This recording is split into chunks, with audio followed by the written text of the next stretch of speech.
Hello बच्चों, क्या आप जानते हैं हर साल इंडिया में major government engineering job AE and JE में आती है। आने वाले कुछ दिनों में ऐसी अनगिनत opportunities civil, electrical and mechanical में भी आएंगी, जिनमें से एसएससी जेई एक मेजर वैकेंसी होगी, with civil being the highest number, जिसका एग्जाम अक्टूबर में 9 से 11 के बीच में कंडक्ट करेगा। एंड अगर डेटा की माने तो 1% से भी कम बच्चे हर साल इस एग्जाम को क्लियर कर पाते हैं, just because of lack of proper mentorship and high level of competition.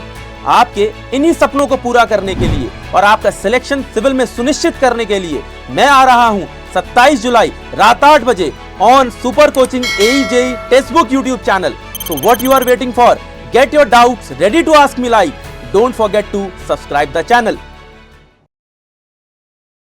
So hello everyone, good evening all and welcome to session। मैं राहुल मिश्रा आप सभी का स्वागत करता हूं, अभिनंदन करता हूं आपकी अपनी सुपर कोचिंग टेक्स्ट बुक के सुपर प्लेटफॉर्म पर। सो गाइस, जैसा कि अभी आपने देखा कि 27 जुलाई को रात 8 बजे मोहित कसानिया सर के साथ एक नया चेहरा आपका जुड़ रहा है आपके प्लेटफॉर्म पर, जो देंगे आपको एक स्केप वेलोसिटी और आपको पहुंचाएंगे आपकी मंजिल तक। तो गाइस, क्या कोई गेस कर सकते हैं कि वो नया चेहरा कौन होगा? जैसा कि आपने देखा होगा कि सिविल डिपार्टमेंट में एक नया चेहरा आने वाला है, जो कि बढ़ाएंगे टेक्स्ट बुक के प्लेटफॉर्म पर हीट को और गर्मी को बढ़ाएंगे थोड़ी सी। जब वो आएंगे तो गर्मी थोड़ी सी बढ़ जाएगी। तो क्या आप गेस कर सकते हैं कि वो नया चेहरा कौन होगा? Anyone who can guess? Comment box में मुझे आंसर करिए। क्या आप गेस कर सकते हैं कि वो नया चेहरा कौन हो सकता है जो he is the super faculty for civil engineering? तो आप मुझे बता सकते हैं कि सिविल में वो सुपर फैकल्टी कौन हो सकती है। चलिए, तो आप गेस करते रहिए और यहाँ पे अपने सेशन को स्टार्ट करते हैं डियर। तो देखिए, ये हमारा एसएससी जेई का स्पेशल 35 सेशन होगा। इसमें हम बहुत सारे क्वेश्चन कवर करने वाले हैं। तो सब लोग जल्दी जल्दी क्लास में आ जाइए। Good evening everyone, good evening, welcome to session. Good evening बच्चे, गुड इवनिंग। चलिए, तो शुरू करते हैं आज का सेशन गाइस। और इससे पहले आप मेरा टेलीग्राम चैनल अगर अभी तक फॉलो नहीं किए हैं तो जरूर फॉलो कर लेंगे। वो टेलीग्राम चैनल मेरा है बेटा Rahul Mishra sir text book. क्या करेंगे? Rahul Mishra sir text book, ये टेलीग्राम चैनल जरूर फॉलो कर लीजिएगा, Rahul Mishra sir text book. अगर आप इसे फॉलो करेंगे बेटा तो आपको यहाँ पर सारी पीडीएफ क्लास के नोट्स वगैरह सब कुछ अवेलेबल हो जाते हैं। ठीक है, ये सारे नोट्स क्लास के आपको यहाँ पर अवेलेबल हो जाएंगे। जो भी मैं पीडीएफ क्लास की कराऊंगा वो आपको भेज दूंगा। Good evening everyone, welcome to session. तो चलिए गाइस, ये तो मेरा पर्सनल टेलीग्राम चैनल है, आप इसको ज्वाइन कर लेंगे। और दूसरा जो है बेटा वो है हमारा कोचिंग का ऑफिशियल, और वो है टेक्स्ट बुक इंजीनियरिंग। आप इसको भी जरूर से जरूर फॉलो कर लीजिएगा। टेक्स्ट बुक इंजीनियरिंग को भी आप जरूर से जरूर फॉलो कर लीजिएगा। यहाँ पे भी है बेटा, आपको बहुत सारी इन्फॉर्मेशन अवेलेबल हो जाएंगी। तो ये दोनों ग्रुप जरूर ज्वाइन करिएगा। ये मेरा पर्सनल ग्रुप है Rahul Mishra sir text book. Telegram के सर्च बॉक्स में जाकर इसे टाइप करिएगा और इसे ज्वाइन कर सकते हैं आप। ठीक है, चलिए। तो गाइस, अगर आप चाहते हैं एईजे की सुपर कोचिंग से जुड़ना, सुपर कोर्स से जुड़ना, तो सुपर फैकल्टीज आपको करेंगी मदद और आपको देंगी इसके वेलोसिटी आपके मंजिल तक पहुंचने के लिए। यानी कि काम आपका होगा, मेहनत आप करेंगे और मंजिल तक आपको हम पहुंचाएंगे अपने मार्गदर्शन से, क्वेश्चन से, और जो भी आपको असिस्टेंस मिलेगा उससे हम आपको आपकी मंजिल तक जरूर पहुंचाएंगे। आइए, सब लोग जुड़ गए हैं तो सेशन की शुरुआत करते हैं डियर। चलिए, तो टेक्स्ट बुक सुपर कोचिंग का पहला क्वेश्चन मैं आपको देने जा रहा हूं। क्या आप सभी तैयार हैं? यस और नो? पहले कमेंट बॉक्स में बताओ यस और नो। चलिए, तो अगर आप सभी तैयार हैं डियर तो शुरू करते हैं आज का सेशन। और भयंकर सेशन होने वाला है। पहला क्वेश्चन आपकी स्क्रीन के ऊपर ये रहा, बताइएगा। In case of refrigeration machine the COP will be equal to. Refrigerating machine के केस में बेटा सीओपी क्या होती है? अच्छा, ये जो नोटेशन है इनके यूजुअल मीनिंग्स हैं। नोटेशन के यूजुअल मीनिंग है बेटा, यानी कि जो नोटेशन है Q1 हीट सप्लाई है, Q2 हीट रिजेक्शन है। ये नोटेशन के यूजुअल मीनिंग यहाँ पर दिए गए हैं। तो मुझे आंसर बताइए सब लोग फास्ट, जल्दी जल्दी देखते हैं कौन आंसर कर पाता है जल्दी जल्दी। क्या Q2 upon Q1 minus Q2? देखिए बेटा, ये रेफ्रिजरेटर है। नोटेशन का यूजुअल मतलब है भाई, क्या है ये? ठीक है, ये नोटेशन है, इसका यूजुअल मतलब है, यानी कि रेफ्रिजरेटर है जो यहाँ पे लगा हुआ है। रेफ्रिजरेटर को बेटा वर्क देना पड़ता है। ये रेफ्रिजरेटर है, यहां से हीट लेगा Q1, सॉरी यहां से हीट लेगा Q2 और यहां पे हीट सप्लाई करेगा Q1।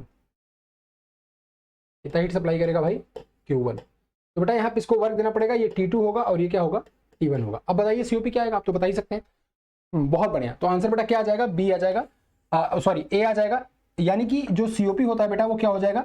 Refrigeration effect upon work input. ठीक है, तो वर्क इनपुट क्या होगा? अगर आप रेफ्रिजरेटर को सिस्टम मान लीजिए, वर्क इनपुट क्या होगा? Q1 माइनस Q2, W बराबर Q1 माइनस Q2, यानी कि W प्लस Q2 बराबर Q1। तो W equal to Q1 minus Q2, तो क्या आ जाएगा? रेफ्रिजरेशन इफेक्ट, यानी कि कूलिंग इफेक्ट। देखिए, रेफ्रिजरेटर से हमारी चाहत क्या है, हमारी डिजायर क्या है रेफ्रिजरेशन से? Q2। जितना ज्यादा Q2 निकलेगा उतना ज्यादा ये कूल होगा, जितना ज्यादा कूल होगा वही हमको चाहिए। तो Q2 बाय W। ठीक है, अच्छा बेटा, ये Q1 upon Q1 minus Q2 क्या है? ये सीओपी ऑफ हीट पंप है। ये है सीओपी ऑफ हीट पंप। ये हीट पंप की सीओपी है, ये क्या है, सीओपी ऑफ रेफ्रिजरेटर। आइए अगले क्वेश्चन पे आते हैं। बहुत बढ़िया, इसका आंसर करेंगे। Efficiency of a Carnot engine is 0.75 if the cycle direction is reversed, what is the COP of reverse Carnot cycle. बहुत पॉपुलर क्वेश्चन, बहुत गलती बच्चे करते हैं, बहुत गलती बच्चे करते हैं, बहुत पॉपुलर क्वेश्चन है और बहुत ही ज्यादा बच्चे गलती इसमें करते हैं। आइए इसको सॉल्व करते हैं बेटा, आंसर करिएगा सभी लोग फास्ट, जल्दी जल्दी, देखते हैं कौन आंसर कर पाता है। वेरी गुड, क्या बात क्या बात क्या बात। ओके 1.33 0.33 वाले, वेरी गुड। आइए बेटा सॉल्व करते हैं। देखिए एफिशिएंसी जो हो जाएगी वो क्या होती है रेफ्रिजरेटर की, आपको दिया है कार्नोट इंजन है जिसकी एफिशिएंसी कितनी है बेटा 0.75 यानी कि 75%। एफिशिएंसी इंजन की दिया है 0.75 यानी कि 75%। अब आप एक चीज यहाँ पे समझिएगा, जब भी बेटा हम इंजन को रिवर्स करते हैं हमेशा क्या, जब भी आप इंजन की साइकिल को रिवर्स करेंगे हमेशा क्या बनेगा, हीट पंप। यानी कि आप हमेशा नोट करिएगा इंजन का रिवर्स हमेशा क्या होगा, हीट पंप। अगर आपसे क्वेश्चन में पूछा है कि COP of reverse Carnot cycle, यानी कि आपको नाम नहीं दिया रेफ्रिजरेटर या हीट पंप, कुछ नहीं दिया, सिर्फ रिवर्स कार्नोट साइकिल की सीओपी पूछा है, तो कार्नोट साइकिल को रिवर्स करेंगे यानी कि इंजन को रिवर्स करेंगे, क्या बनेगा, हीट पंप। तो हीट पंप की सीओपी आपको यहां पर निकालनी है। तो बेटा आप इंजन को इसको उल्टा कर दीजिए, 1 COP of 1 efficiency of heat engine, ये क्या होता है बेटा, सीओपी ऑफ हीट पंप। तो 1/0.75 का मतलब क्या आ जाएगा, 1.75 होता है 3/4, इसका उल्टा हो जाएगा 4/3, ये आ जाएगा 1.33। तो ऑप्शन यहां पर क्या हो जाएगा, ऑप्शन सी करेक्ट हो जाएगा। अच्छा एक चीज और, इसी क्वेश्चन में एक ट्विस्ट भी है। अगर इस क्वेश्चन में पूछा होता कि the COP of reverse Carnot refrigerator, अगर क्वेश्चन में लिख दिया होता कि COP of reverse Carnot refrigerator, तो आप क्या करते, पहले आप सीओपी हीट पंप की निकालते, इसमें से एक माइनस करते, फिर क्या आता 0.33, ये रेफ्रिजरेटर की आती। लेकिन अगर रेफ्रिजरेटर यहां लिखा होता तब, अगर रिवर्स कार्नोट साइकिल लिखा होगा तो इसका मतलब हीट पंप है, आपको हीट पंप की निकालनी है। ठीक है, आइए अगले क्वेश्चन पे आते हैं। एक house require 60 mega calorie of per hour, एक हाउस है, एक घर है जिसको 60 मेगा कैलोरी पर आवर चाहिए विंटर में हीटिंग के लिए। हीट पंप एब्जॉर्ब कर रहा है बेटा हीट कहां से, कोल्ड एयर से, आउटसाइड यानी कि एटमॉस्फेयर से, और इसको चाहिए 8 mega calorie work per hour, इतना वर्क चाहिए है ना। तो आपको सीओपी बतानी है, बताइए आपको सीओपी बतानी है, क्या सीओपी आ जाएगी। एसएससी जेई का एग्जाम इंपॉर्टेंट है, सेकंड लॉ ऑफ थर्मोडायनेमिक्स और भी ज्यादा इंपॉर्टेंट। ठीक है, आइए तो निकालते हैं बेटा सीओपी। देखिए आप यहां पे बैठे हैं, तुम यहां बैठे हो, और ये आपका हीट पंप है, क्या है, हीट पंप है। यहां लोअर से हीट ले रहा है, लोअर टेम्परेचर से ये हीट ले रहा है, एटमॉस्फेयर से, सराउंडिंग से हीट ले रहा है, और हायर टेम्परेचर पे क्या होगा, स्टोरेज, यानी कि जहां तुम हो स्टोरेज होगा। तो बेटा इसको कितनी हीट चाहिए, 60 की, कितनी, अब यूनिट मैं नहीं ले रहा हूं क्योंकि यूनिट सबकी सेम है, इसकी भी यूनिट सेम है, इसकी भी यूनिट सेम है, तो यूनिट मैं नहीं कंसीडर कर रहा हूं। ठीक है, इसको वर्क कितना चाहिए बेटा, 8 का वर्क चाहिए।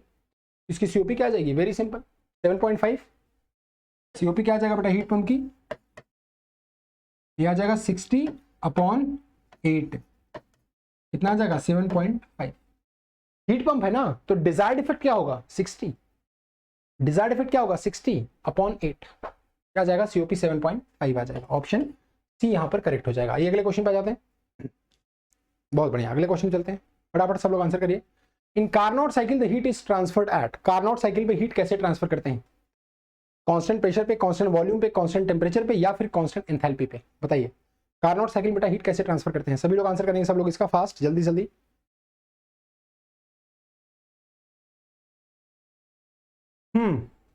कांस्टेंट टेम्परेचर पे, बहुत बढ़िया। लेकिन कांस्टेंट टेम्परेचर पे कैसे, कार्नोट साइकिल बेटा हीट तो ट्रांसफर करते हैं कांस्टेंट टेम्परेचर पे, लेकिन कैसे, देखिए ये कार्नोट साइकिल है, क्या है, ये आपकी एक कार्नोट साइकिल है जिसका मैं टीएस प्लॉट यहां पर आपको दिखा रहा हूं।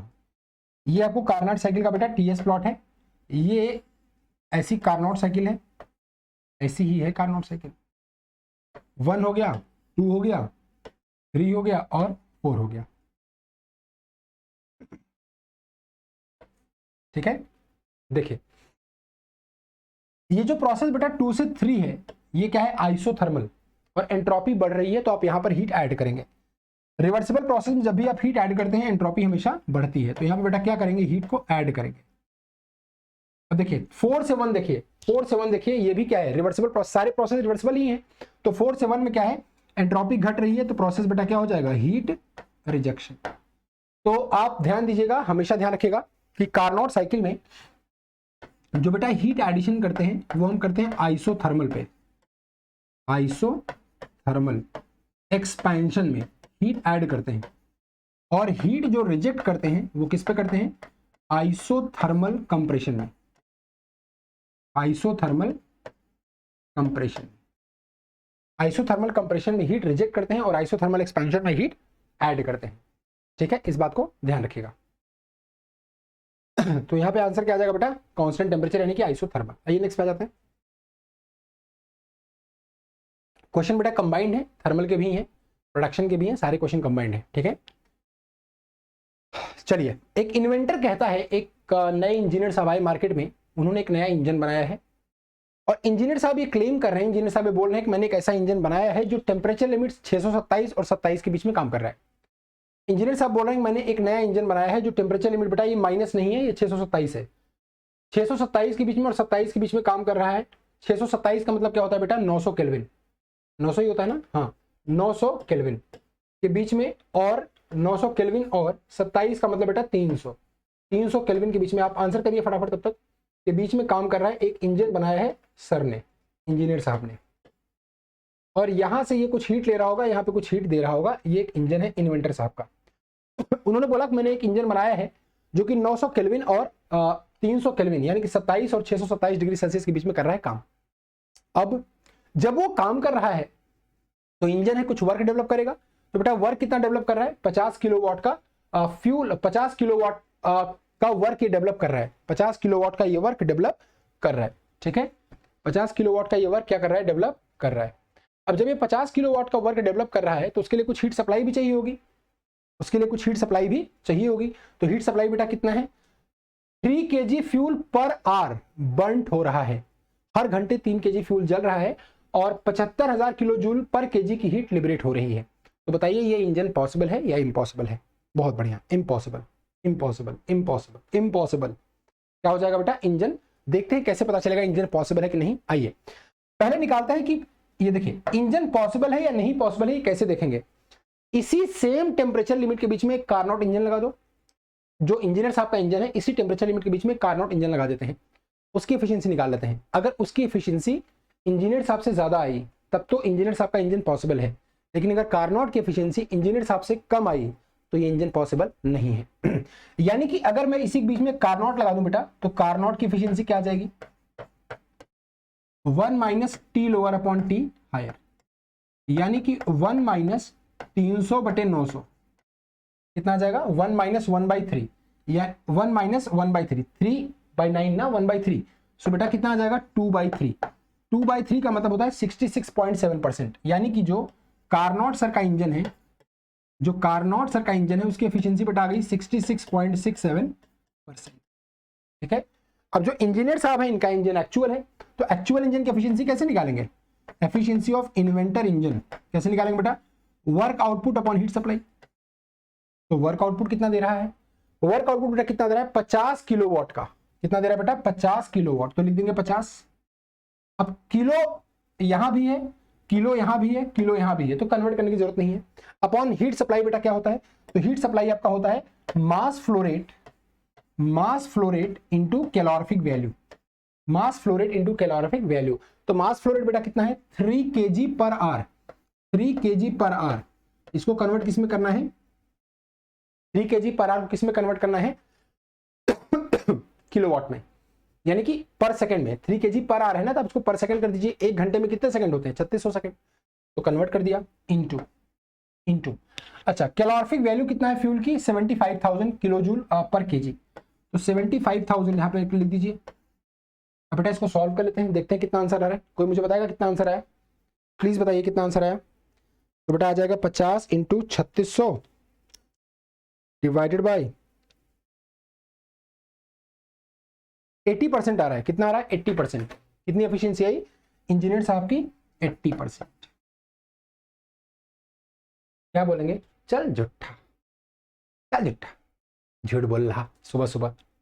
तो बेटा इंजीनियर साहब की एफिशिएंसी कितनी आ गई 80%, यानी कि इंजन क्या हो गया इम्पॉसिबल, क्योंकि इन्वेंटर की जो एफिशिएंसी है वो कारनॉट से ज्यादा आ रही है, हालांकि ये पॉसिबल नहीं है, पॉसिबल नहीं हो ही नहीं सकती, इन्वेंटर की एफिशिएंसी कारनॉट से ज्यादा हो ही नहीं सकती, इसलिए इंजन क्या है इम्पॉसिबल है। अच्छा, अगर आपसे पूछा जाता क्या ये इरिवर्सिबल इंजन है, मान लीजिए यहाँ पे एक ऑप्शन होता, कॉस्टली की जगह एक ऑप्शन होता बेटा इरिवर्सिबल, क्या ये इरिवर्सिबल इंजन है, आप लगाते नहीं, इरिवर्सिबल भी नहीं है, क्योंकि अगर इरिवर्सिबल होता तो सेम टेम्परेचर लिमिट के बीच में इसकी एफिशिएंसी कारनॉट से कम होती, लेकिन ये इरिवर्सिबल भी नहीं है, ये कुछ और ही तरह का इंजन है, इम्पॉसिबल है, इरिवर्सिबल भी नहीं है। ठीक है, अगले क्वेश्चन पे आ जाते हैं। For an irreversible process entropy changes, question को ध्यान से पढ़ के आंसर करिएगा, गलत होने के चांस बहुत है गलत होने के चांस बेटा बहुत ज्यादा है, क्वेश्चन को प्लीज ध्यान से पढ़ के सभी लोग आंसर करेंगे। इरिवर्सिबल प्रोसेस में dq/t लेस देन 0 लगा दोगे गलत हो जाएगा, क्योंकि वो साइकिल के लिए है। साइक्लिक इंटीग्रल ऑफ dq/t आपने लेस देन 0 लगाया कि आपका क्वेश्चन गलत हुआ, क्योंकि क्लॉसियस की इनइक्वालिटी साइकिल के लिए है, ये प्रोसेस के लिए पूछा है बेटा, आपको पता होगा देखिए entropy change in reversible process क्या होता है, ग्रेटर देन dq/t इरिवर्सिबल, यानी कि एंट्रोपी जो होता है वो एंट्रोपी चेंज इन इरिवर्सिबल, अब देखिए ना, तभी तो इसको हम ऐसे लिखते हैं ds बेटा क्या लिखते हैं dq/t। अब आपको ये ग्रेटर का साइन हटाना है, इक्वलिटी बीच में लगानी है, यानी कि आपको यहाँ पे कुछ ऐड करना पड़ेगा, तो आप यहाँ पे ऐड कर दीजिए। जैसे y ग्रेटर देन 7 है, तो अगर आपको y को 7 के बराबर करना है तो y बराबर 7 प्लस समथिंग कुछ तो ऐड करोगे, तो यहाँ पे ऐड करेंगे कुछ, तभी तो इरिवर्सिबल की एंट्रोपी बनती है। यानी कि इरिवर्सिबल प्रोसेस में जो एंट्रोपी है बेटा, प्रोसेस में जो एंट्रोपी है वो dq/t इरिवर्सिबल से ज्यादा होती है। इरिवर्सिबल प्रोसेस में जो एंट्रोपी है वो dq/t इरिवर्सिबल से ज्यादा होती है, यानी कि क्या लगा देंगे greater than dq/t irreversible, greater than dq/t irreversible, option A यहां पर करेक्ट हो जाएगा। आप अगर ये सोचेंगे लेस देन और ग्रेटर लेस देन dq/t, बेटा ये नहीं है। पहली बात तो ये लेस देन dq/t वो भी क्या होगा cyclic integral dq/t less than 0, ये इरिवर्सिबल साइकिल के लिए है, ये प्रोसेस के लिए पूछा है। ठीक है, चलिए अगले क्वेश्चन पे आ जाते हैं। Value of entropy for reversible process equal to, entropy की वैल्यू बेटा रिवर्सिबल प्रोसेस के लिए किसके इक्वल होती है, रिवर्सिबल कुछ दिया नहीं है, हीट एडिशन नहीं दिया, हीट रिजेक्शन नहीं दिया, एडियाबैटिक नहीं दिया, कुछ नहीं दिया, बताइए एंट्रोपी की वैल्यू रिवर्सिबल प्रोसेस के लिए बेटा किसके इक्वल होती है। तो यार रिवर्सिबल प्रोसेस में आप देखिए, जब कोई भी रिवर्सिबल प्रोसेस हम यहाँ पर लेते हैं, क्या ले रहे हैं बेटा, कोई भी रिवर्सिबल प्रोसेस यहाँ पर ले रहे हैं, एक प्रोसेस है जो कि रिवर्सिबल है। अब इस रिवर्सिबल प्रोसेस के 3 ऑप्शन है, क्या ऑप्शन है सर, 3 ऑप्शन मुझे दिख रहे हैं, कौन कौन से ऑप्शन दिख रहे हैं सर, या तो मैं इसमें हीट सप्लाई कर सकता हूं, या तो हीट ऐड कर सकता हूं, और या तो हीट निकाल सकता हूं। या तो मैं इसमें हीट सप्लाई करूंगा, रिवर्सिबल है, या तो बेटा मैं इसमें हीट रिजेक्ट करूंगा, और या तो मैं इंसुलेट कर दूंगा, यानी कि एडियाबैटिक रखूंगा। अगर बेटा आप हीट सप्लाई करेंगे, रिवर्सिबल की एंट्रोपी क्या होती है, ds = dq/t। अगर आप हीट सप्लाई करेंगे तो एंट्रोपी क्या होगी, इंक्रीज होगी। अगर आप हीट निकालेंगे एंट्रोपी डिक्रीज होगी, और अगर आप कुछ नहीं करेंगे तो कुछ नहीं होगी, यानी कि कांस्टेंट हो जाएगी। तो रिवर्सिबल प्रोसेस में अगर आप हीट एडिशन करें एंट्रोपी बढ़ेगी, हीट रिजेक्शन करें एंट्रोपी घटेगी, और एडियाबैटिक रखे हैं तो एंट्रोपी कांस्टेंट रहेगी, आइसेंट्रोपिक बोलते हैं। ठीक है, तो यहाँ पर बेटा क्या आ जाएगा, positive value, negative value, zero value, कुछ भी हो सकता है, कुछ भी हो सकता है, एनी ऑफ द अबव। समझ में आ रहा है, यस और नो। चलिए अगले क्वेश्चन पे जाते हैं। When the gas is cooled at constant pressure, जब आप किसी गैस को बेटा कांस्टेंट प्रेशर पे कूल करते हैं तो क्या होता है, जब आप किसी गैस को कांस्टेंट प्रेशर पे कूल करते हैं तो क्या होता है, बताइए जब आप किसी गैस को कांस्टेंट प्रेशर पर कूल करते हैं तो क्या होता है। Option, it's temperature increases but volume decreases, it's volume increases but temperature decreases, both temperature and volume increases, या both temperature and volume decreases. Constant pressure पे कूलिंग कहीं याद है, कूलिंग का मतलब बेटा हीट रिजेक्शन, कांस्टेंट प्रेशर पे heat rejection याद है, कुछ याद आया, एटकिंसन साइकिल, एटकिंसन साइकिल याद आई। कांस्टेंट प्रेशर बेटा जब भी आप किसी गैस को कांस्टेंट प्रेशर पे कूल करेंगे तो आपको पता है कि गैस के लिए इक्वेशन क्या लगाते हैं, PV = mRT।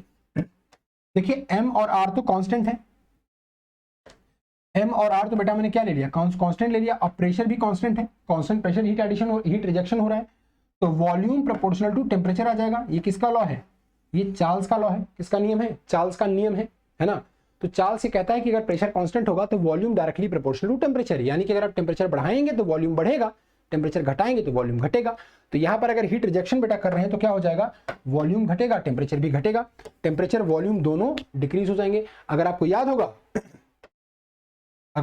हो वो साइकिल, अगर आपको याद हो वो साइकिल, कौन सी साइकिल, एटकिंसन साइकिल। कौन सी साइकिल बेटा, एटकिंसन साइकिल। अगर आपको याद हो एटकिंसन साइकिल कुछ ऐसे बनती है, कांस्टेंट प्रेशर पे हीट रिजेक्शन कर रहे हैं, सो 1 2 3 और 4, कांस्टेंट प्रेशर पे क्या करते हैं, हीट का रिजेक्शन। इस साइकिल को क्या बोलते हैं बेटा, एटकिंसन साइकिल। क्या बोलते हैं, एटकिंसन साइकिल, इसको एटकिंसन साइकिल हम बोलते हैं। ठीक है, तो कांस्टेंट प्रेशर पे हीट रिजेक्शन कहां होता है, एटकिंसन साइकिल में। एक और जगह होता है मिलर साइकिल में। मिलर साइकिल में हीट रिजेक्शन दोनों जगह होता है, कांस्टेंट वॉल्यूम पे भी, कांस्टेंट प्रेशर पे भी। डुअल साइकिल का एकदम उल्टा, डुअल पे हीट एडिशन 2 बार, कांस्टेंट प्रेशर कांस्टेंट वॉल्यूम।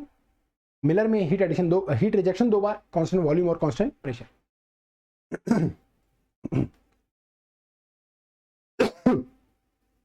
चलिए, a process in which the gas is heated or expanded in such a way that the product of its pressure and volume remains constant। एक ऐसा process जिसमें आप किसी gas को इस तरह से हीट कर रहे हैं कि उसके प्रेशर और वॉल्यूम का जो प्रोडक्ट है वो कांस्टेंट है, यानी कि ऐसे हीट करते जा रहे हैं, किसी गैस में ऐसे हीट सप्लाई कर रहे हैं कि उसका जो प्रेशर और वॉल्यूम का जो प्रोडक्ट है वो कांस्टेंट आ रहा है, कांस्टेंट आ रहा है। इसे बेटा क्या बोलेंगे, देखिए प्रेशर और वॉल्यूम का जो प्रोडक्ट है वो क्या आ रहा है, कांस्टेंट आ रहा है। इस इक्वेशन को बेटा हम क्या बोलते हैं, आइसोथर्मल। क्या बोलते हैं, आइसोथर्मल। और आइसोथर्मल जो प्रोसेस है, आइसोथर्मल जो प्रोसेस है उसकी गवर्निंग इक्वेशन क्या है। आइसोथर्मल प्रोसेस को बेटा गवर्न करने वाली इक्वेशन कौन सी है, इसकी गवर्निंग इक्वेशन कौन सी है, इसकी गवर्निंग इक्वेशन क्या होता है, बॉयल्स लॉ। बॉयल लॉ या हाइपरबोलिक इक्वेशन आप बोल सकते हैं, या फिर बॉयल्स लॉ। इसका गवर्निंग लॉ क्या है, Boyle's law, constant temperature process. ठीक है बेटा, इसे बोलते हैं आइसोथर्मल प्रोसेस। ऑप्शन ए आ जाएगा। आइए अगले क्वेश्चन पे जाते हैं। Hyperbolic process is governed bye, अभी मैंने आपको बताया हाइपरबोलिक प्रोसेस कौन गवर्न करेगा बेटा, बॉयल्स लॉ। खत्म, option A, very good. Hyperbolic process बेटा कौन गवर्न करेगा, बॉयल्स लॉ। बॉयल्स लॉ क्या बोलता है, at constant absolute temperature of any ideal gas its pressure is inversely at constant absolute temperature of any ideal gas its absolute pressure is inversely proportional to its volume। Ideal gas में जो हम pressure लेते हैं कौन सा लेते हैं, absolute pressure. ठीक है, तो इस बात का ध्यान रखिएगा। चलिए आ जाइए, थोड़ा सा टोम में आ जाते हैं। अब थोड़ा सा टोम में स्विच करते हैं, थ्योरी ऑफ मशीन में स्विच करते हैं। The ratio of height of Porter governor when the length of arm and links are equal to the height of Watt governor is, बताइए। तो हाइट का फॉर्मूला निकालिएगा, डिवाइड कर लीजिएगा। हाइट का formula निकालिएगा, divide करिएगा, बताइए क्या आंसर आएगा बेटा। The ratio of height of porter governor when the length of arm and link are equal to the height of what governor। तो बेटा जैसे आप इसको डिवाइड करेंगे आपका आंसर क्या आ जाएगा, स्मॉल m फ्लाई बॉल का मास प्लस स्लीव का mass divide by fly ball का मास, फ्लाई बॉल का मास प्लस स्लीव का mass divide by fly ball का। ठीक है, क्यों आएगा, क्योंकि एक फैक्टर ऐसा है 895/h जो दोनों में कॉमन है, जब डिवाइड करेंगे वो कट जाएगा। और पोर्टर में वाट गवर्नर में ना ही स्मॉल m आएगा ना ही कैपिटल M, ना ही फ्लाई बॉल का मास है ना ही स्लीव का मास है। फ्लाई बॉल का मास जो है वो बहुत कम है, बहुत कम है। ठीक है, और स्लीव का भी मास कुछ खास है नहीं, स्लीव तो मासलेस है, स्लीव तो मासलेस है। तभी तो आपका वाट गवर्नर जो है वो पेंडुलम कैटेगरी में आता है। डेड वेट कैटेगरी में कौन से गवर्नर आते हैं, पोर्टर और प्रोएल। स्प्रिंग कंट्रोल में कौन से आते हैं बेटा, स्प्रिंग कंट्रोल में आपके आते हैं Hartnell, Hartung, Wilson Hartnell, Wilson Hartnell, मतलब Hartnell, Wilson Hartnell, Hartung governor, Pickering governor, ये सब किसमें आते हैं आपका स्प्रिंग कंट्रोल कैटेगरी में। और पिकरिंग गवर्नर किस में यूज होता है? पिकरिंग गवर्नर तो ग्रामोफोन्स में यूज करते हैं, ठीक है। अगले क्वेश्चन पे आइए। When the sleeve of porter governor moves upward, जब पोर्टर गवर्नर की बेटा स्लीव ऊपर जाती है तो क्या होता है? जब पोर्टर गवर्नर की स्लीव ऊपर जाती है तो गवर्नर की स्पीड क्या होती है? जब पोर्टर गवर्नर की या प्रोयल गवर्नर की या वॉट कोई भी गवर्नर जब उसकी स्लीव ऊपर जाती है बेटा तो गवर्नर की स्पीड क्या होती है? वेरी गुड, क्या जाएगा? बहुत बढ़िया, इंक्रीज। क्या हो जाएगी? इंक्रीज हो जाएगी। जब स्लीव ऊपर जाती है बेटा तो स्पीड क्या होती है? इस इंक्रीज होती है। क्योंकि स्पीड इंक्रीज हुई है इसीलिए स्लीव ऊपर जा रही है कि स्पीड को मीन स्पीड पे ला सके। क्योंकि भैया स्पीड इंक्रीज हो गई, जब स्पीड इंक्रीज हो गई तो शाफ्ट की स्पीड बढ़ी। अब उसी जनरेटर के शाफ्ट से डायरेक्टली क्लब्ड है गवर्नर की स्पिंडल। किस गियर से? माइट्रे गियर से। माइट्रे गियर मतलब exactly similar bevel gear. Exact velocity ratio के लिए ट्रांसफर करने के लिए दोनों गियर यूज किए जाते हैं। माइट्रिक गियर किसके लिए यूज किया जाता है बेटा? एग्जैक्ट वेलोसिटी रेशियो ट्रांसफर करने के लिए। जो वेलोसिटी आपके इंजन को फील हो रही है वही वेलोसिटी गवर्नर को फील होनी चाहिए। इसके लिए हम क्या यूज करते हैं? आपका माइट्रिक गियर यूज करते हैं, ठीक है। तो वहां से जो होगा, और पोर्टर गवर्नर ये जिसकी जब स्लीव ऊपर जाएगी तो क्या होगा? इंजन की स्पीड जो है वो बढ़ेगी, इंजन की स्पीड बढ़ेगी। लेकिन ध्यान रखिएगा स्लीव ऊपर जा रही है क्योंकि इंजन की स्पीड बढ़ी है, लेकिन स्लीव ऊपर जा किस लिए रही है? इंजन की स्पीड को घटाने के लिए। इंजन की स्पीड बढ़ी है तो स्लीव ऊपर जा रही है ना। तो इंजन की स्पीड ऊपर जा क्यों रही है? इंजन की स्पीड को, स्लीव ऊपर क्यों जा रही है? इंजन की स्पीड को घटाने के लिए। बहुत सारे बच्चे कंफ्यूज हो जाते हैं, फिर से समझिए। इंजन की स्पीड बढ़ी, गवर्नर की स्पीड बढ़ी, स्लीव ऊपर गई। स्लीव ऊपर इसलिए गई है क्योंकि इंजन की स्पीड बढ़ी हुई है, लेकिन गई किस लिए है? इंजन की स्पीड को घटाने के लिए, ताकि बढ़ी हुई स्पीड को मीन स्पीड पे ला सकें। जैसे फॉर एग्जाम्पल, जैसे मान लीजिए आपके घर की सिचुएशन अच्छी नहीं है, फाइनेंशियली अच्छी नहीं है। मान लीजिए लेट अस अज्यूम कि आपके घर की सिचुएशन अच्छी नहीं है, तो आप घर से बाहर निकलेंगे कमाने के लिए। तो आपके घर की सिचुएशन अच्छी नहीं है, इस वजह से आप बाहर गए कमाने के लिए। लेकिन आप कमाने के लिए गए क्यों हैं? घर की सिचुएशन को अच्छी करने के लिए। आपके घर की सिचुएशन अभी खराब है तो आप बाहर निकल गए कमाने, लेकिन बाहर कमाने निकले क्यों? क्योंकि घर की सिचुएशन खराब है। लेकिन कमाने जा क्यों रहे हैं? घर की सिचुएशन को अच्छी करने के लिए, है ना। तो ये चीज है। तो सेम चीज यहाँ है, इंजन की स्पीड बढ़ती है जब स्लीव ऊपर जाता है, लेकिन स्लीव ऊपर जा क्यों रही है? अगर आपसे कोई पूछे कि स्लीव ऊपर जा क्यों रही है, किस वजह से ऊपर जा रही है, आप बोलेंगे इंजन की स्पीड को घटा के मीन तक लाने के लिए। तो थ्रॉटल वाल्व को बंद कर देगी, फ्यूल की सप्लाई कम हो जाएगी और स्पीड घट जाएगी। चलिए, तो कंसीडर करिए फॉलोइंग स्टेटमेंट को, बताइए कि strength of single point cutting tool किस पे डिपेंड करती है? रेक एंगल पे, क्लियरेंस एंगल पे या लिप एंगल पे? अच्छा, तीनों एंगल आपको पता है। वेरी गुड गाइस, बहुत बढ़िया। तीनों एंगल आपको पता है। अगर तीनों एंगल आपको पता है तो आइए डायग्राम बना लेते हैं। आंसर करिए फास्ट, जल्दी जल्दी सब लोग। देखिए बेटा, ये आपका एक सिंगल पॉइंट कटिंग टूल है, एक सिंगल पॉइंट कटिंग टूल है ऐसा आपका, ऐसा, ठीक है।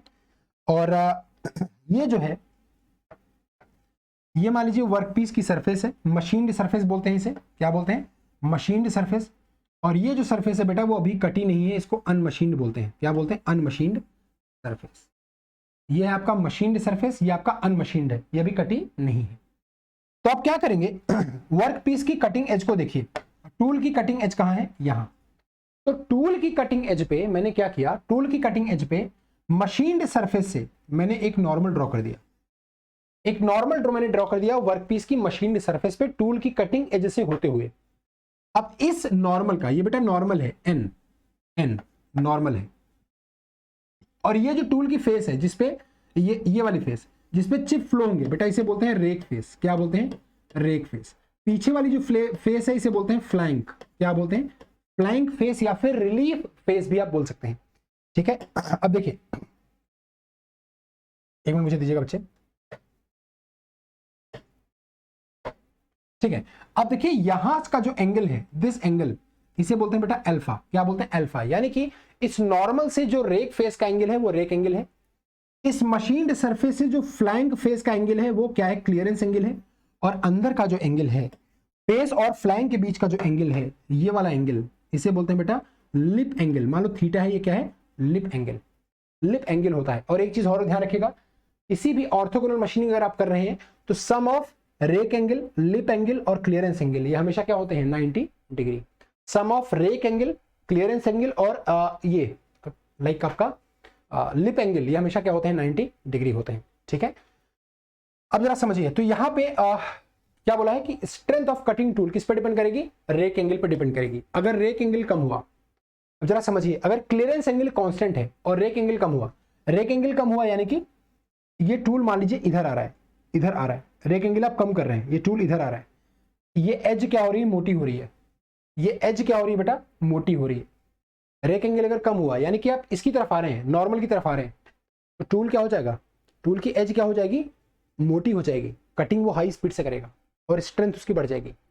अगर आप रेक एंगल बढ़ाएंगे, रेक एंगल अगर आप बढ़ाएंगे यानी कि आप कहीं यहां जा रहे हैं, यानी कि इस फेस को कांस्टेंट रखिए, रेक एंगल बढ़ेगा यानी कि अब आप यहां आ गए तो रेक एंगल ज्यादा हो गया, तो टूल की जो फेस रेक फेस है वो यहां आ गई, अगर आ गई तो एज क्या हो गई, पतली हो गई, शार्प हो गया, तो टूल कमजोर हो जाएगा। और अगर ऐसे ही लिप एंगल, अब लिप एंगल क्या है, ये इन दोनों के बीच का एंगल, अगर आप लिप एंगल कम करेंगे तो टूल फिर से शार्प हो जाएगा और इसकी लाइफ घट जाएगी। तो ये तीनों पे डिपेंड करेगा, किस पे डिपेंड करेगा बेटा, तीनों पे डिपेंड करेगा, ठीक है। इसको बोलते हैं लिप एंगल, क्लियरेंस एंगल और रेक एंगल तीनों पर डिपेंड करेगा। नेक्स्ट इसका आंसर करेंगे, angle of inclination of the face with respect to the tool base measured in a plane perpendicular the base, base के परपेंडिकुलर और लेंथ के parallel, tool के लेंथ के पैरेलल कौन सा एंगल आएगा बताइए, सभी लोग बताएंगे फास्ट, जल्दी जल्दी, कौन सा एंगल आएगा बच्चे, विच एंगल, कौन सा एंगल, angle of inclination of the face with respect to the tool base measured in a plane perpendicular the base and parallel the length of the tool. देखिए वेरी गुड वेरी गुड, बहुत बढ़िया। तो क्या जाएगा बेटा, ये आपका कटिंग टूल है, ये मान लीजिए आपका क्या है, कटिंग टूल, ये आपका कटिंग टूल है, सिंगल पॉइंट कटिंग टूल, ठीक है। आपसे कौन सा एंगल पूछा है बेटा, ध्यान समझिएगा, पूछा है with respect to the tool base measured in a plane perpendicular the base, base के परपेंडिकुलर जाना है, टूल का बेस ये, बेस के बेटा परपेंडिकुलर जाना है, बेस ये रहा टूल का, इसके परपेंडिकुलर आपको जाना है, perpendicular to the base and parallel to the length of the tool, tool की लेंथ के पैरेलल चलिए, टूल की लेंथ के पैरेलल चलिए, टूल की लेंथ ये रही, टूल की विड्थ ये रही, ये टूल है ना, इसकी लेंथ ये रही, इसकी विड्थ ये रही, बोर्ड के परपेंडिकुलर विड्थ, बोर्ड के पैरेलल लेंथ, तो इसके परपेंडिकुलर आपको चलना है ऐसे। तो बेटा ये एंगल कौन सा एंगल होता है, ये एंगल कौन सा एंगल होता है, बैक रेक एंगल, कौन सा एंगल होता है, बैक रेक एंगल, तो इसे बोलेंगे बैक रेक एंगल, क्या बोलेंगे, बैक रेक एंगल, ठीक है। ऑप्शन ए यहां पर करेक्ट हो जाएगा। अगर यही टूल के मान लीजिए बोला होता कि टूल के बेस के परपेंडिकुलर चलिए, यानी कि बेस के परपेंडिकुलर ऐसे चलिए और इसके विड्थ के पैरेलल नापिए, विड्थ के पैरेलल, तो कौन सा एंगल आता बेटा, साइड रेक एंगल, कौन सा रेक एंगल आता, साइड रेक एंगल आता। तो विड्थ के पैरेलल जाएंगे तो साइड मिलेगा और लेंथ के पैरेलल जाएंगे तो बैक रेक मिलेगा। हाँ, अब ये क्वेश्चन ऐसा है जिसका आंसर अभी फटाक से बच्चे रटा रटा आंसर कर देंगे, लेकिन जो आप आंसर करेंगे वो गलत आएगा। आंसर करिए, ऑर्थोगोनल कटिंग टेस्ट हो रहा है, यानी कि ऑर्थोगोनल मशीनिंग हो रही है, जिसमें आपको कटिंग फोर्स यानी कि एफसी दिया हुआ है 900 न्यूटन और थ्रस्ट फोर्स दिया है 600 न्यूटन, रेक एंगल आपको 30 डिग्री दिया हुआ है और आपको बताना है कि फ्रिक्शन फोर्स कितना होगा। फ्रिक्शन फोर्स कितना होगा ये आपको बताना है। चलिए बेटा कर लेते हैं सॉल्व। हाँ आप आंसर करिए, बहुत बढ़िया। चलिए देखते हैं कौन जल्दी आंसर कर पाएगा। चलिए बेटा, तो चार फॉर्मूले मैंने आपको बताए हैं। क्या, सबसे पहले एफ लिखना है, ध्यान रखिएगा 4 फॉर्मूले की ट्रिक फिर से बता रहा हूं, बहुत इंपॉर्टेंट है। पहले एफ लिखना है बेटा, फिर एन लिखना है, एफ और N, friction force, normal force, फिर एफ एन साथ में लिखना है, normal force on shear plane, पहले एफ फिर एन फिर एफ एन साथ में, normal force on shear plane, फिर क्या लिखेंगे, shear force on shear plane, F S, ठीक है, F N F N F S. अब यहां पे इक्वल लगाइए, ऐसे ही आपको फॉर्मूले याद करने हैं इसी फॉर्म में। इस तरफ सारे एफ सी लिख लीजिए, F C cutting force, cutting force. अब यहां पर सारे एफ टी लिख लीजिए, thrust force, thrust force, thrust force और थ्रस्ट फोर्स, ठीक है बेटा। अब बीच में लगाइए alternate positive minus, positive negative alternate, एक बार प्लस एक बार माइनस।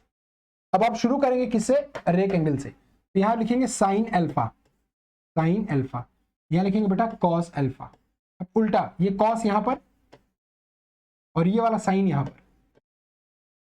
अब शुरू करेंगे किससे, शेयर एंगल से, फाई से, तो फिर से साइन फाई लिखेंगे, यहां लिखेंगे कॉस फाई, और बेटा फिर से उल्टा कॉस फाई यहां लिखेंगे और साइन फाई यहाँ लिख देंगे। बस ये आपसे आपको फॉर्मूला याद करना है। अब आपको ये पूछा है फ्रिक्शन फोर्स, क्या पूछा है? फ्रिक्शन। तो फ्रिक्शन फोर्स कैसे निकालेंगे? F बराबर क्या आ जाएगा बच्चे? FC यानी कि कितना है? 900 इंटू साइन एल्फा यानी कि sine 30 rake angle plus FT बटा कितना है? 600 कॉस एल्फा यानी कि कॉस 30। ठीक है, तो 900 बटे 2 आ जाएगा प्लस 600 इंटू रूट 3/2 आ जाएगा। सॉल्व करेंगे तो आंसर 1079 आ जाएगा, 1079.4 न्यूटन आ जाएगा। ऑप्शन ए करेक्ट हो जाएगा। चलो अगले क्वेश्चन पे जाते हैं। असर्शन दिया है कि एक शीट मेटल ब्लैंकिंग ऑपरेशन हो रहा है, उसमें क्लियरेंस आप देंगे डाई पे। यही गलत कर दिया। The blank should be of required dimension. पहली बात तो एक चीज समझिए कि जब पंच होता है, पंच में जब आप पंचिंग करते हैं तो पंच की साइज करेक्ट होती है, लेकिन जब आप ब्लैंकिंग करते हैं तो जो ब्लैंक है या डाई है उसकी साइज करेक्ट होगी। ब्लैंक यानी कि जो ब्लैंक कट के बाहर निकल रहा है, जो सर्कुलर ब्लैंक आप काट के बाहर निकाल रहे हैं उसकी साइज करेक्ट होगी, वो डाई की साइज के बराबर होगी। पंचिंग में जो पंच होता है उसकी साइज करेक्ट होगी। यानी कि अगर आपसे कोई बोले कि आपको होल करना है 2 mm का, तो आप पंच कितना लेंगे? 2 mm का, जैसे पंच करेंगे, है ना। तो पंचिंग में पंच की साइज करेक्ट और ब्लैंकिंग में डाई की साइज, यानी कि डाई की साइज बराबर प्रोडक्ट साइज। तो प्रोडक्ट की साइज, प्रोडक्ट जो निकलेगा वो क्या होगा? ब्लैंक। तो ब्लैंक की साइज बिल्कुल सही होगी, करेक्ट साइज होगी, वही साइज होगी जो डाई की साइज होगी। शीट मेटल में जब आप ब्लैंकिंग कर रहे हैं बेटा, तो आप डाई पे कोई ऑपरेशन, डाई पे कोई क्लियरेंस नहीं देते। जब आप ब्लैंकिंग करेंगे तो आप क्लियरेंस देंगे पंच पर, जब आप पंचिंग करेंगे तो क्लियरेंस देंगे डाई पर। ठीक है, ब्लैंकिंग में डाई की साइज करेक्ट है तो डाई को क्यों छेड़ना? पंच को छेड़िए, पंच को क्लियरेंस दीजिए। और पंचिंग करेंगे तो पंच की साइज करेक्ट है तो पंच को क्यों छेड़ना? तो किसको छेड़ना है? डाई को। तो डाई को क्लियरेंस देना है, यानी कि ये वाला गलत है। तो ऑप्शन यहां पर क्या आ जाएगा बेटा? ए फॉल्स है और आर क्या है? ट्रू है। Next option D. चलिए इसका आंसर करते हैं। एक ब्लैंकिंग ऑपरेशन हो रहा है जिसमें आप स्टील वॉशर को प्रोड्यूस कर रहे हैं। ब्लैंकिंग हो रहा है, स्टील वॉशर को बेटा आप प्रोड्यूस कर रहे हैं। मैक्सिमम पंच का लोड है 2 लाख न्यूटन, 2 × 10⁵ न्यूटन। और आपसे पूछा कि द प्लेट थिकनेस 4 mm है और परसेंटेज पेनिट्रेशन जो है वो 25% है। Work done during this sharing operation. बहुत सिंपल है, वेरी सिंपल, 10th लेवल की फिजिक्स है। देखिए आंसर करिए फास्ट सभी लोग। देखिए बेटा, एक आपका ये प्लेट है जिसमें आप कोई होल करना चाह रहे हैं, एक आपका प्लेट है जिसमें आप कोई होल करना चाह रहे हैं। प्लेट की थिकनेस बेटा कितनी है? 4 mm, 4 mm इसकी थिकनेस है। अब इसको मीटर में कन्वर्ट कर लीजिए। कितनी थिकनेस है बेटा? 4 mm। ठीक है, 4 mm इसकी थिकनेस है। अब आप जब ब्लैंकिंग ऑपरेशन कर रहे हैं तो स्टील वॉशर आप निकाल रहे हैं, मैक्सिमम पंचिंग लोड आपको, यानी कि पंचिंग फोर्स आपको दिया हुआ है, और जो प्लेट की थिकनेस है वो 4 mm है, और जो परसेंटेज पेनिट्रेशन है वो 25% है। यानी कि जो पंच पेनिट्रेट कर रहा है, पंच जो इस प्रोडक्ट के अंदर जा रहा है, पंच जो इसको पेनिट्रेट कर रहा है बेटा, वो कितना पेनिट्रेट कर रहा है? पंच कितना पेनिट्रेट किया? पंच ने कितना पेनिट्रेट किया है? 25%। पूरी थिकनेस का 25%। तो 4 का 25% कितना आ जाएगा? 1 mm। पंच ने कितना पेनिट्रेट किया? 1 mm। तो वर्क क्या होगा? Force into distance. फोर्स जितना लगा इंटू डिस्टेंस कितना चला है? 1 mm। तो बस वर्क ऐसे निकाल लो। तो बेटा वर्क क्या आ जाएगा? Force into distance. तो फोर्स कितना है बेटा यहां पर? 2 लाख न्यूटन का, इंटू डिस्टेंस कितना चला है? 1 mm। 1 mm का मतलब हो जाएगा बेटा 10⁻³ तो देखिए यहाँ पे 5, यहाँ पे -3, दोनों कट जाएंगे, बचेगा 10⁻²। तो क्या आ जाएगा? 200 किलो जूल। 200 किलो नहीं, 200 जूल या 2 किलो जूल, 200 जूल या फिर 2 किलो जूल का वर्क करना पड़ेगा। Very simple. थिकनेस का 25% चला ना, तो ब्लैंक यहीं तक तो चला बस। तो फोर्स इंटू डिस्टेंस, काम खत्म। आइए अगले क्वेश्चन पे आते हैं। ये क्वेश्चन को मैं थोड़ा इंपॉर्टेंट मार्क कर रहा हूं, ये क्वेश्चन को मैं थोड़ा इंपॉर्टेंट मार्क यहां पर कर रहा हूं, आपको इसका आंसर करना है ध्यान से। Force required in blanking operation of low carbon steel sheet is 5 kilo Newton. एक लो कार्बन की स्टील की शीट है बेटा। लो कार्बन स्टील का मतलब जिसमें कार्बन का परसेंटेज 0.3 से कम है। तो उस लो कार्बन शीट को आप, जैसे माइल्ड स्टील भी क्या है? Low carbon steel. ठीक है, तो इस शीट को आप ब्लैंक करना चाहते हैं तो आपको फोर्स लगाना पड़ रहा है 5 किलो न्यूटन का। अब थिकनेस जो शीट की दिया है वो टी दिया है और डायमीटर दिया है जो ब्लैंक पार्ट का वो डी दिया है। सेम वर्क मटेरियल के लिए, अब वर्क मटेरियल सेम है। If the diameter of the blank part is increased 1.5 and thickness reduce to 0.40, जो डाया है ब्लैंक का वो इंक्रीज कर दिया गया 1.5 डी, पहले कितना था डी, अभी कितना हो गया 1.5 डी, और थिकनेस पहले थी टी, अभी कितनी हो गई 0.40, तो न्यू ब्लैंकिंग फोर्स कितना हो जाएगा, न्यू ब्लैंकिंग फोर्स कितना हो जाएगा? आंसर करिए सभी लोग जल्दी जल्दी।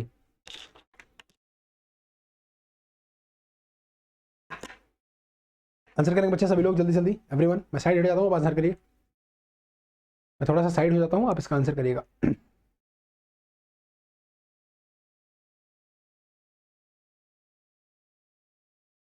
हो गया, चलिए वेरी गुड।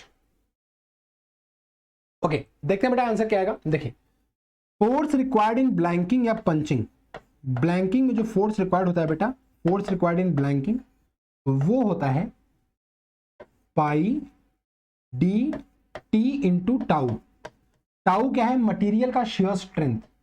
अगर मटेरियल सेम है तो शेयर स्ट्रेंथ सेम रहेगा। अब चूंकि यहां पर लिखा है फॉर द सेम मटेरियल, लिखा है ना कहीं पर, yes, for the same material, यानी कि शेयर स्ट्रेंथ क्या रहेगी? सेम रहेगी, क्योंकि मटेरियल तो वही है।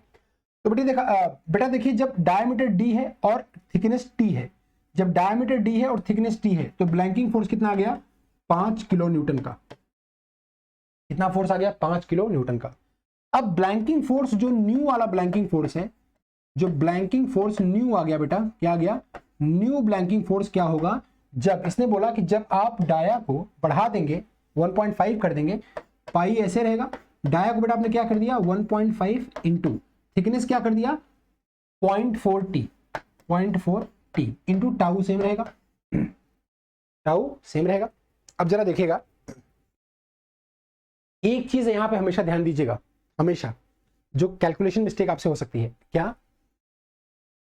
ओके, इसको लिखा है बेटा थिकनेस इज रिड्यूस्ड टू 0.40, यानी कि थिकनेस कितनी हो गई 0.40। अगर ये लिखा होता थिकनेस इज रिड्यूस्ड बाई 0.40 तो कितना आता है यहाँ पे 0.60। अगर यहाँ पे 2 लिखा है यानी कि फाइनल थिकनेस यही है 0.40, 2 मतलब 0.4 तक लेके गए इसको हम। अगर बाई 0.4 होता, थिकनेस इज रिड्यूस्ड बाई 0.4, यानी कि 0.4 से थिकनेस को घटाया गया। पहले टी थी, अभी 0.4 कम कर दिया गया, तो कितना बचा 0.6। तो बाई और 2 का ध्यान रखेगा, ठीक है। तो देखिए बेटा यहाँ पे क्या आ जाएगा, यहाँ पे आ जाएगा 1.5 इंटू 0.4 कितना आ जाएगा 0.6, बाकी pi D T into tau same. अब पाई डी टी टाउ की वैल्यू बेटा कितनी थी? पाई डी टी टाउ की वैल्यू कितनी है 5, तो यहाँ पे कितना आ जाएगा 0.6 इंटू 5, यानी कि 5 का 60% कितना आ जाएगा 3 किलो न्यूटन। तो नया ब्लैंकिंग फोर्स कितना हो जाएगा 3 किलो न्यूटन, ठीक है। ऑप्शन ए यहां पर करेक्ट हो जाएगा। अगले क्वेश्चन पे आ जाए, फ्री एक्सपेंशन प्रोसेस में क्या होता है? अब फास्ट आंसर करेंगे, जल्दी जल्दी सब लोग आंसर करेंगे इसका, एवरीवन जल्दी जल्दी आंसर करेंगे। फ्री एक्सपेंशन प्रोसेस बेटा क्या होता है? फ्री एक्सपेंशन प्रोसेस में क्या होता है? Work zero, heat transfer zero, internal energy zero, all of these. बहुत बढ़िया, क्या आ जाएगा ऑल ऑफ दीज। बेटा फ्री एक्सपेंशन प्रोसेस में क्या होता है? dq इज इक्वल टू क्या होता है du प्लस dw। अब फ्री एक्सपेंशन में हम मानते हैं कि सिस्टम इंसुलेट है, हीट ट्रांसफर जीरो है, कोई वर्क नहीं हो रहा फ्री एक्सपेंशन में, क्योंकि फ्री एक्सपेंशन में क्या हो रहा है एक्सपेंशन अगेंस्ट वैक्यूम। एक्सपेंशन को रोकने के लिए कोई रेजिस्टेंस ही नहीं है, तो क्या बोलते हैं फ्री एक्सपेंशन, यानी कि फ्री वर्क हो रहा है, कोई रोकने वाला है ही नहीं। अब जैसे मैं अपने हाथ को धकेल रहा हूं, अब मैं अपने इस हाथ को इस हाथ से धक्का मार रहा हूं तो मुझे वर्क करना पड़ेगा, क्यों? क्योंकि ये हाथ रेजिस्टेंस दे रहा है। अब अगर ये हाथ ही ना रहे तो किसको धकेलूंगा? आप बोलोगे सर एयर को, ठीक है मान लिया, लेकिन अगर एयर भी नहीं है तो किसी को नहीं। तो फ्री एक्सपेंशन में एयर ही नहीं है, एक्सपेंशन अगेंस्ट वैक्यूम है, तो वर्क कहां पे कर रहे हो, है ना। वर्क भी जीरो, हीट ट्रांसफर भी जीरो, तो यहां से बेटा डी भी क्या आ जाएगा जीरो आ जाएगा, सारे ऑप्शन करेक्ट हो जाएंगे। In a reversible adiabatic process the ratio of T2 by T1, reversible adiabatic process बेटा जो ratio of T2 by T1 है वो क्या हो जाएगा?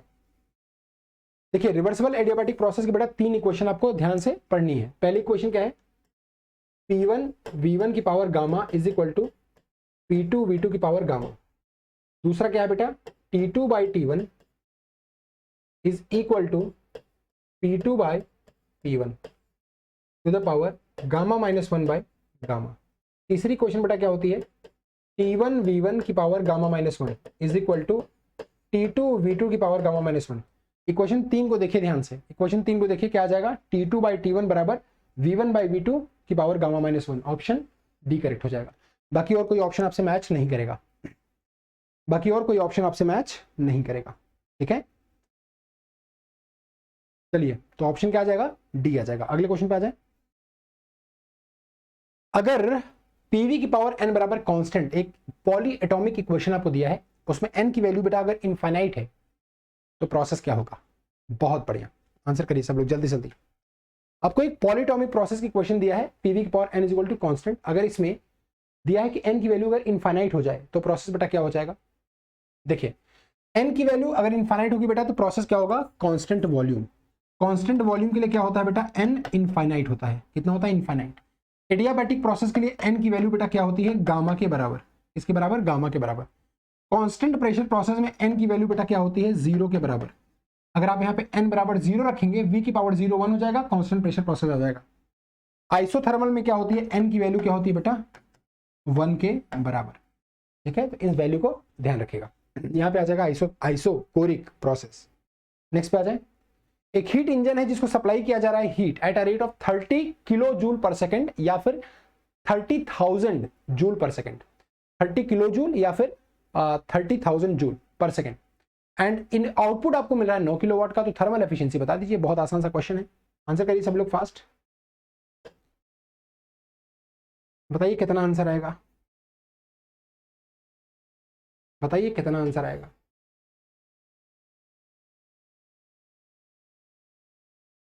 बताइए कितना आंसर आएगा। ठीक है, तो एक हीट इंजन ले लेते हैं, एक हीट इंजन ले लेते हैं, आंसर करिएगा। अच्छा, ये बेटा हीट सप्लाई ले रहा है कितना, 30 किलोवाट का। वर्क कितना प्रोड्यूस कर रहा है, 9 किलोवाट का। तो रिजेक्ट कितना कर रहा होगा, 21 किलोवाट। 21 किलोवाट रिजेक्ट कर रहा होगा। 30,000 जूल है ना, तो 30 किलो जूल पर सेकंड यानी कि 30 किलोवाट। एफिशिएंसी कैसे निकालेंगे, एफिशिएंसी निकालेंगे इंजन की एफिशिएंसी निकाल लेंगे कैसे, work output upon heat supply. Work output बेटा अपॉन हीट सप्लाई। ठीक है, तो वर्क आउटपुट कितना है, 9 किलोवाट का। हीट सप्लाई बेटा कितनी है, 30 की। तो 1/3 आ जाएगा। 1/3 में 100 से मल्टीप्लाई कर देंगे, कितना आ जाएगा, 100/3 यानी कि 33% आ जाएगा। कितना आ जाएगा, 9/30 कितना आ जाएगा, 1/3। बताइए कितना आंसर आ जाएगा।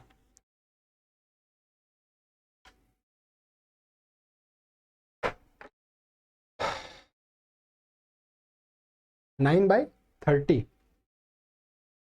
ठीक है, 1/3, नो सॉरी 1/3 कैसे यार, तो 10/30 होता ना, सॉरी 9/30 बेटा। तो 9/30 में आप क्या करेंगे, 100 से मल्टीप्लाई कर देंगे, तो कितना आ जाएगा, 900/30 और ये आ जाएगा 30%। देखो गलतियां होने के चांस है ना, अभी 0.33 लग गया था अब तक। तो कितना आ जाएगा बेटा, 30%। आइए यहाँ का एक और क्वेश्चन कवर कर लेते हैं। The value of quality of dryness fraction of a substance in saturated liquid vapour mixture. फटाफट आंसर करिए। सैचुरेटेड लिक्विड वेपर मिक्सचर में ये है बेटा सैचुरेटेड लिक्विड लाइन, ये आपका है सैचुरेटेड वेपर लाइन। यहाँ पे ड्राइनेस फ्रैक्शन 0 है और यहाँ पे ड्राइनेस फ्रैक्शन 1 है। आप कहाँ हैं, यहाँ कहीं बीच में है। इसके सैचुरेटेड लिक्विड वेपर रीजन में है, यानी कि आप वेट रीजन में है। वेट रीजन में अगर आप यहाँ कहीं हैं तो ड्राइनेस फ्रैक्शन क्या होगा, mass of vapour upon mass of liquid plus vapour. और ये किसके बीच में लाई करेगा बेटा, 0 से 1 के बीच में लाई करेगा। तो 0 से 1 के बीच में यहाँ पर ये लाई करेगा। ठीक है, चलिए तो आप सभी का बहुत बहुत शुक्रिया। यहाँ पर हम सेशन को एंड करेंगे। Thank you so much guys, अपने अच्छे आंसर दिए, बहुत अच्छे आंसर आपने दिए, तो थैंक यू सो मच। और जुड़ना ना भूलिए, अभी हमारी अगली क्लास से 8 बजे से स्टार्ट हो रही है। जस्ट थोड़ी देर के बाद 8 से 9 तक हम अपनी अगली क्लास में मिलेंगे और ये पीडीएफ मैं आपको अभी टेलीग्राम पर भेज दूंगा। ठीक है, सो गाइज और एक आपके लिए बहुत इंपॉर्टेंट चीज ये कि अभी देखिए, अभी आप देख रहे होंगे नीचे लिखा रहा है मेगा लॉन्च, यानी कि एक मेगा लॉन्च हो रहा है 27 तारीख को शाम को 8 बजे मोहित कसानिया सर के साथ एक मेगा लॉन्च होगा। आप इसका देखेंगे और सिविल में एक नया चेहरा आपको देखने को मिलेगा। है ना, वो है ना चेहरा क्या देखते हो दिल में उतर कर देखो ना। तो अब चेहरा आप उनका देखिए, वो आपके दिल में उतर कर देखेंगे और आपको देंगे एक हीट, यानी कि आपको देंगे एक नया फेस हम आपको देंगे जो आपको पहुंचाएंगे आपकी मंजिल तक, आपकी कामयाबी की तरफ आपको अग्रसर करेंगे। तो कोई गेस करिए कि वो नया चेहरा कौन हो सकता है। He is the super faculty for civil engineering, ठीक है। तो वो we are going to launch them 27 जुलाई, अच्छा लाइक नाइट में 8 बजे 8 PM। तो जुड़ना जो ना भूले, चाहे मैकेनिकल वाले हो, सिविल वाले हो, इलेक्ट्रिकल वाले हो, चाहे कोई भी हो, जुड़ना मत भूलेगा। थोड़ा सा सपोर्ट करिएगा उनको, ठीक है। जब कोई नया मेहमान घर में आता है तो हम उसका स्वागत करते हैं ना, तो थोड़ा सा स्वागत के लिए सब लोग तैयार रहेंगे, ठीक है। मैकेनिकल वाले तो वैसे भी राजा होते हैं। चलिए guys, thank you so much, have a good day, take care and bye bye, love you all. और अगर गाइस आपको लाइक AJE का कोई भी कोर्स चाहिए तो आप इसी वीडियो के डिस्क्रिप्शन बॉक्स में जा सकते हैं। डिस्क्रिप्शन बॉक्स में जाएंगे तो आपको AJE मैकेनिकल का लिंक मिलेगा, वहां पे आपको अप्लाई करना है। वहां पे आप AJE मैकेनिकल के लिंक पर क्लिक करिएगा, चाहे SSC JEE का, AJE का जो भी कोर्स आप लेना चाहते हैं। तो आप गाइस यहाँ पर कोड लगाएंगे R मिश्रा, तो आपको कोई भी कोर्स आप लेंगे आपको इजी कॉस्ट पर अवेलेबल हो जाएगा। Okay, thank you so much, good day, take care and bye bye guys.